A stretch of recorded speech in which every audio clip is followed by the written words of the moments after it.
Walk into any Amish cellar in the dead of winter and you will not find a single thing with a barcode on it. No freeze-dried buckets with a survival brand stamped on the side. No 30-year ration kit ordered off the internet for $400.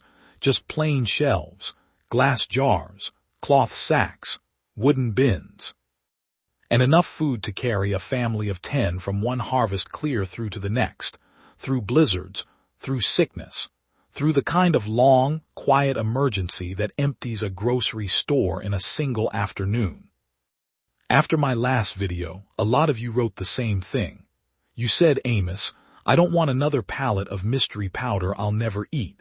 Tell me what real people actually stored before there was a store on every corner. So I went and asked. I sat at my own kitchen table, and I sat at my neighbor's, and I wrote down what is really on those shelves. And before this video is over, I am going to show you the one cheap food that quietly saved sailors from a disease that killed more men than any war.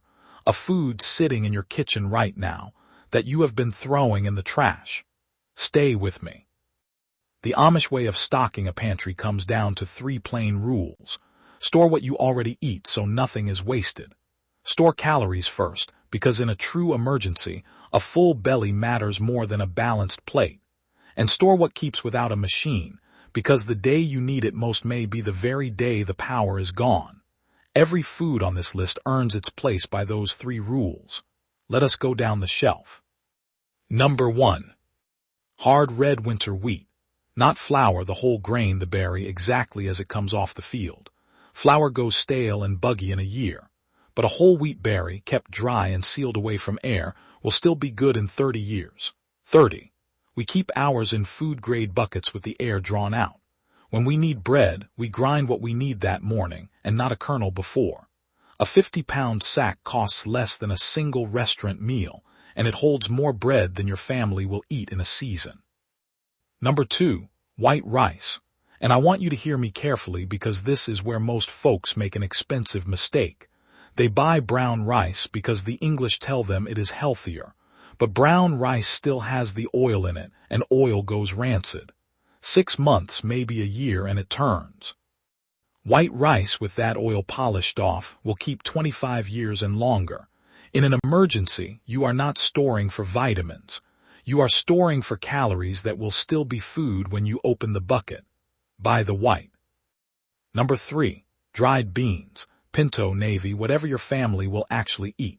A sack of beans and a sack of rice together make a complete protein, every building block your body needs, from 2 of the cheapest foods on God's earth. I will be honest with you the way I always am. The older a dried bean gets, the harder it cooks. After a few years, they want a longer soak and a longer simmer. So eat from your store and replace what you eat. But a bean kept dry will feed you a decade on. Number 4. Rolled oats, the fastest hot meal in any cellar. A handful of oats, a little water, a pinch of salt, and a family has breakfast in the time it takes the stove to warm.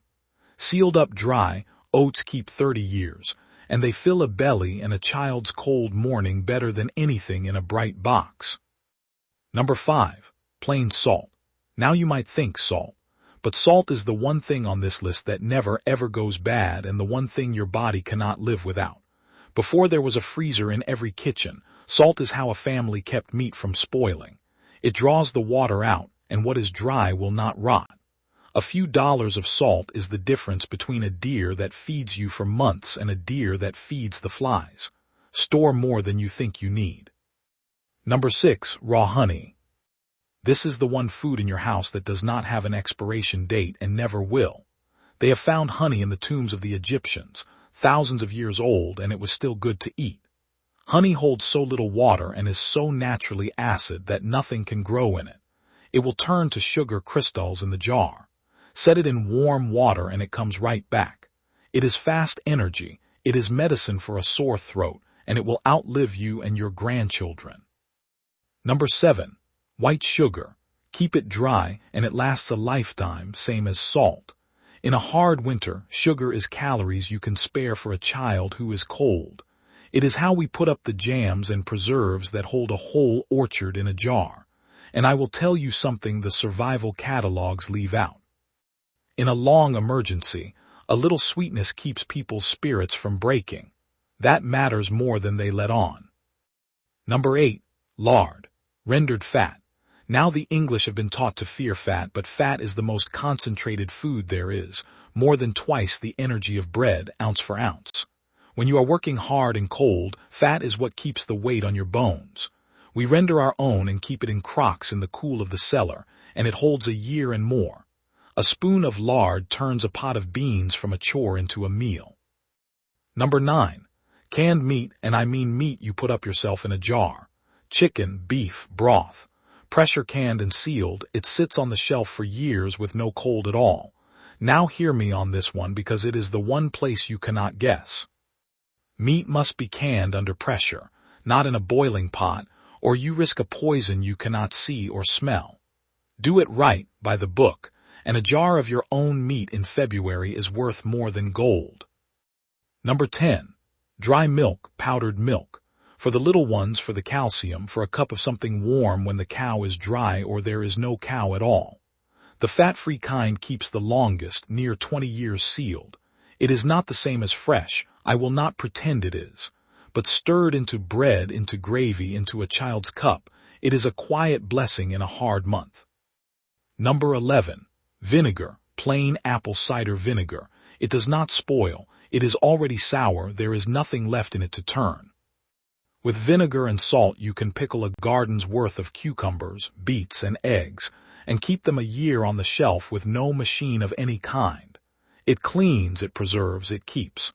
A gallon costs almost nothing and does the work of 10 gadgets. Number 12. Baking soda, the humble box. It is what lifts your bread when there is no yeast. It soothes a sour stomach. It scours a pot and sweetens a cellar gone musty. It keeps near forever in a dry jar. For the few cents it costs, there is no more useful thing on a pantry shelf. Now, I promised you a food that beat a disease deadlier than any war, and here it is, but it is not a food you buy. It is a food you grow, out of the very wheat and beans already on your shelf. For hundreds of years, sailors died by the thousands on long voyages. Their teeth fell out, their old wounds opened, their bodies simply came apart.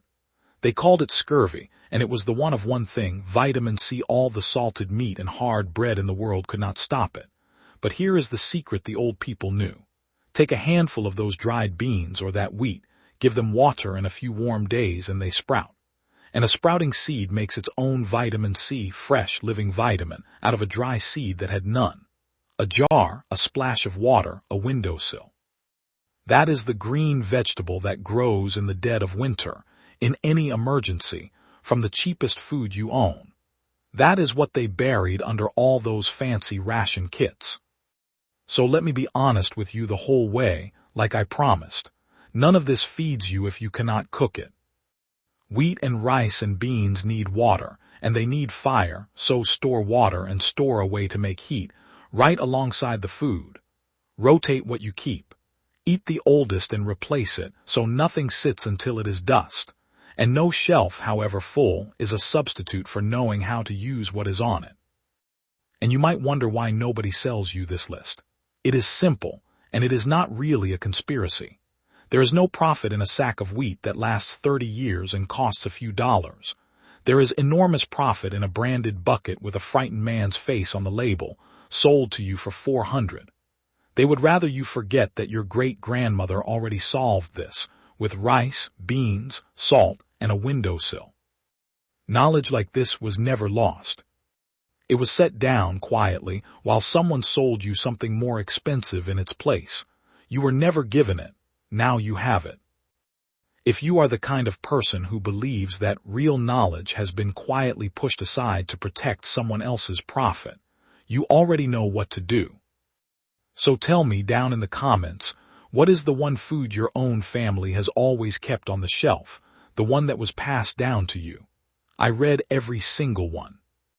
And subscribe before you go, because next time I am going to show you how the Amish keep a cellar cold enough to store food all summer long, with no electricity and no ice. a system they perfected before your town ever had a power line. And remember, the people who built this country with their hands knew things we are only just starting to remember.